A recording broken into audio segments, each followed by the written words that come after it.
ხვამდის იმზერ მზის ხივით მოფენის რა შორის დასახლამდის წამია წუთი სოფელი მშვიდობისა მოგესალმებით ყოველთვის როცა ერთად მიყვავდა ხოლმე საგანგებო ეთერები ვახო სანაიასთან, დიანა ტრაპაიძესთან, ნინო ჟიჟილაშვილთან და ჩემთან ერთად იდგა ლევან ჩხაიძე, ჩვენი ჯაკო. ის დღეს აქ არ იმყოფება ფიზიკურად ამ სტუდიაში, აი მისი ერთ-ერთი სკამი აქ, რომელიც დგას სარიელია, მაგრამ დღეს სწორედ ისა ამ გადაცემის მთავარი წამყვანიც, მთავარი პროდიუსერიც და მთავარი სტუმარიც.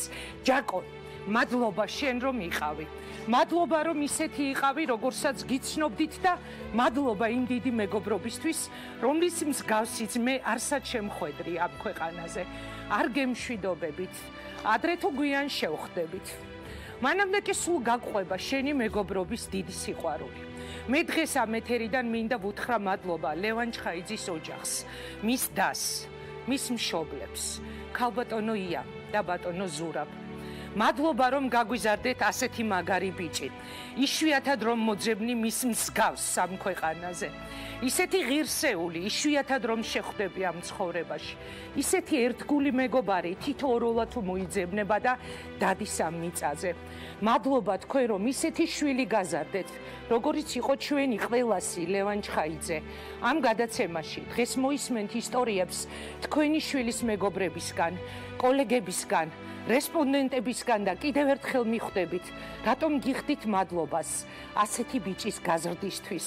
დიდი ადამიანი, უნიჭიერესი ჟურნალისტი, დაუღალავი, უშიშარი, ყოველთვის მოვლენების ეპიცენტრში, ყოველთვის ყველასთან საიმედო, საუკეთესო მეგობარი, საუკეთესო პროფესიონალი, საუკეთესო კოლეგა, საოცარი ენერგეტიკის, ემოციის, საოცარი სიყვარულის, საოცარი მეგობრობის, სითბოს და იმედის მატარებელი. კაცი, რომელიც როგორც დიანა ტრაპაიძემ მითხრა გუშინ ყველასთვის იყო და ყველასი იყო, თქვენი, ჩვენი, ამ ხალხის, ვინც დღეს ჩვენ სტუდიაში მოვიდა, ან ეხლა ეკრანებიდან გვიყურებს.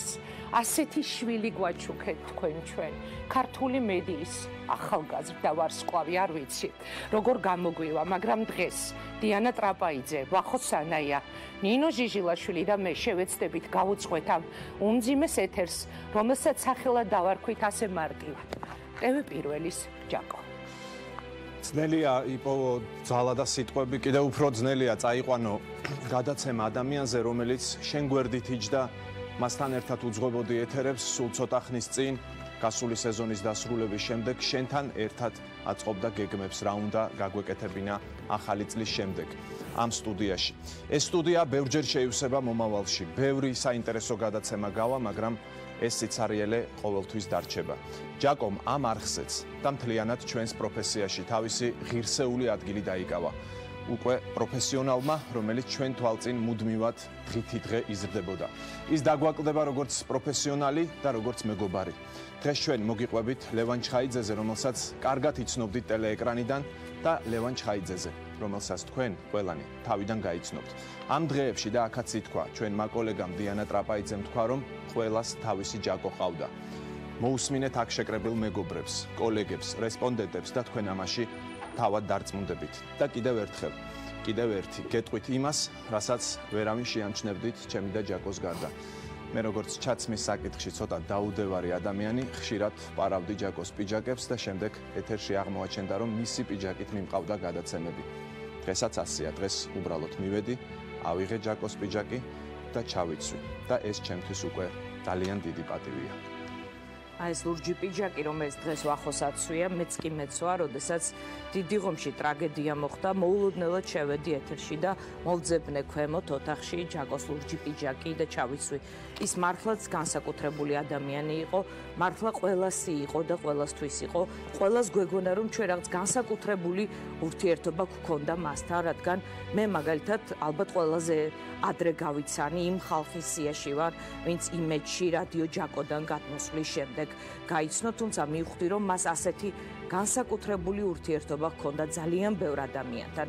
ის დღის ამბებს, რომელსაც ჩემთან ერთად უძღვებოდა, ასე იწყებდა ხოლმე, რომ TV1-ის გუნდი და მე ლევან ჩხაიძე წარმოგიდგენთ და ცოტა ხნის წინ ჩვენმა კოლეგამ თიკო ლევანიშვილმა მითხრა, რომ საეთეროში რეჟისორები ასე ამბობენ, რომ ჯაკო განსაკუთრებული იმითაც იყო, რომ მისთვის ჯერ გუნდი იყო და მერე საკუთარი თავი, რომ ასე გადაცემას არავინ იწყებდაო და TV1-ის გუნდისთვის მინდა უთხრა მაყურებელს, რომ ახლა ძალიან რთული დღეებია, მაგრამ ჩვენ მაყურებლისთვის ჩვენ მუშაობას ვაგრძელებთ და ხვალიდან მე გეტყვით, რომ TV1-ის გუნდი და მე წარმოგიდგენთ დღის ამბებს.